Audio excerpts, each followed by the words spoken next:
The basic contention is that this was a civil dispute which the complainant tried to give a criminal color, and he filed a complaint before the police and an F.I.R was registered.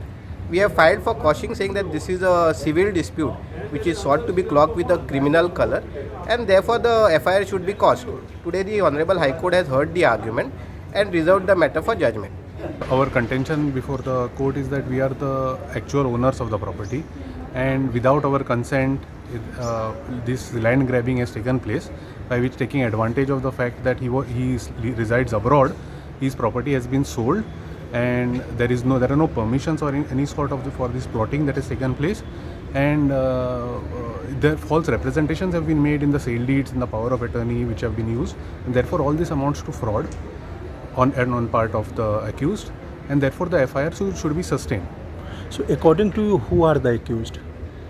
Jeet Arolakar was named as the accused originally. Subsequently, we have named the other persons also who have in our supplementary complaint which is filed. We have named 2 other persons by name of Natekar, as we suspect that they are also involved in the offence, and that we are at a preliminary stage. The police have to investigate, and only after the investigation takes place we will know what exactly has transpired, and the truth will come out.